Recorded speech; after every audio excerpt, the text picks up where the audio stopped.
फिल्मी सितारों के बीच की आपसी प्रतिद्वंदिता के बारे में गॉसिप करना हमारे लिए मनोरंजन का साधन होता है। इस तरह की कही सुनी बातों में सच कितना और मार्केटिंग का नमक कितना है, ये कोई नहीं देखता। पर जब ऐसी ही बातें हमारे देश के निर्माण के जनक, हमारे स्वतंत्रता सेनानियों, हमारे महापुरुषों के बारे में होती हैं, तब हमारे लिए दूध का दूध और पानी का पानी करना आवश्यक हो जाता है।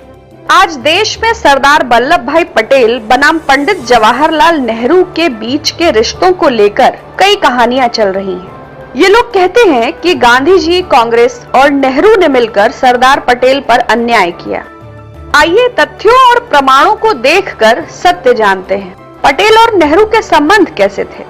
खुद पटेल ने नेहरू को एक खत में लिखा कि जब हम एक दूसरे से दूर होते हैं या जब एक दूसरे की परेशानियों या दिक्कतों से निपटने की सलाह या उसमें मदद नहीं दे पाते, तो हम एक दूसरे को कितना याद करते हैं। जवाहरलाल के प्रति मेरे नजदीकी के भाव, उनसे निकटता और उनके प्रति भाइयों वाले असीम स्नेह के कारण सार्वजनिक रूप से उनकी प्रशंसा को मैं कभी भी शब्दों में समेट ही नहीं सकता। लेकिन फिर जनता के आदर्श, लोगों के नेता, देश के प्रधानमंत्री और जनमानस के हीरो बने जवाहरलाल को, जिनके उत्कृष्ट कार्य और महान उपलब्धियां किसी से छिपी नहीं है, मुझसे किसी भी प्रकार की प्रशस्ति या प्रशंसा की आवश्यकता नहीं है।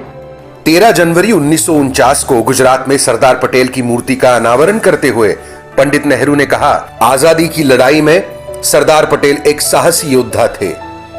अब जबकि हमने आजादी प्राप्त कर ली है, सरदार पटेल इसे बचाए रखने की लड़ाई में लगे हैं। इन्होंने भारत का नक्शा ही बदल कर रख दिया। ऐसा शायद ही कोई दिन रहा होगा जब मैंने सरदार से सलाह न मांगी हो।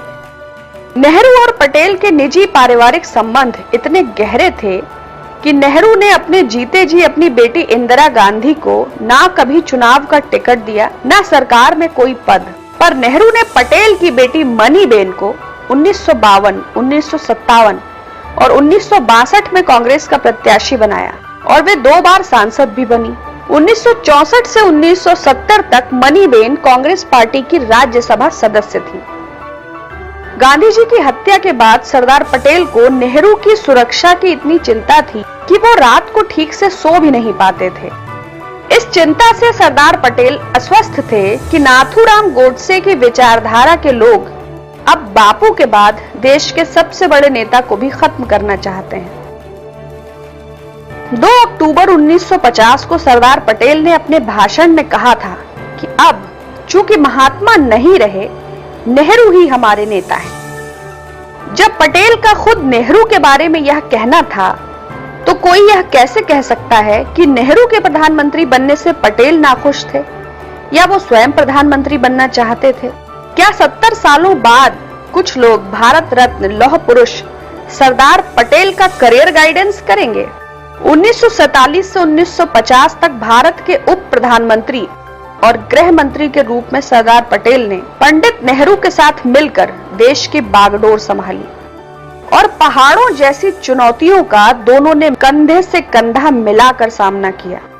और उसी कालखंड में जिन ताकतों को खुद सरदार पटेल ने देशद्रोही कहकर उन्हें प्रतिबंधित किया था, वही लोग और ताकतें आज सरदार पटेल और पंडित नेहरू के बारे में झूठ फैला रहे हैं। अगर आज सरदार पटेल होते तो उनके नाम पर हो रहे दुष्प्रचार से खुश होते?